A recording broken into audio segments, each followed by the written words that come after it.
عجایب شر آزاد شدم خوشحالم ننه ایشالله آزادی قسمت همه آزاد شدم چشمامون تره ایشالله بیرون دنیا بهتره آزاد شدم بیا بغلم همه جلو رفتن و من همه عقبم آزاد شدم بگو به منم من تو حبس بودم و بیخبرم عجبم داستان شده همه تو غمم چرا لنگ و پاچه‌های همه رو همم لنه خاک تو سرم ناموسم بریزا به پاک رو دستم آزاد شدم بده ببینم همه سرا خمه مگه تو این تلفنات چی میدن این یابوها چی میگن مردم گشنن مگه اینا کجا چریدن بچه معروفام همه جمیلن فرهنگ چیه معلوم نی کجا چپیدن اینا چی میگن لاتا چرا فیلم میگیرن چرا خرج جنگو از تو جیب میگیرن عجایب شهر عرازل بخت در بابای شهر نوکرهای تخت شما ها به دست باید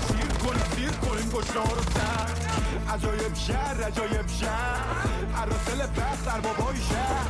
نوکرهای تخت شما ها به دست باید سیر کنیم گشنه ها رو سر امو لب کردم امو چه خبر امو دیروز اومدم و پر درد سرم امو راه داره بکشه دست به سرم امو میگن همه لوک شدن بالا ها دوب شدن روغن ها نوش شدن بقیه سوخ شدن کور شدن ویلا ها دوب بوده بگن روال سوپ شده امو میگن خانوم ها مانتالن خونه یه لاش خوراشیک میرم میفروشم میخرن امو میگن که رون شده نخرم میخرم بکرم میبرن هیچ کسم حرف نزد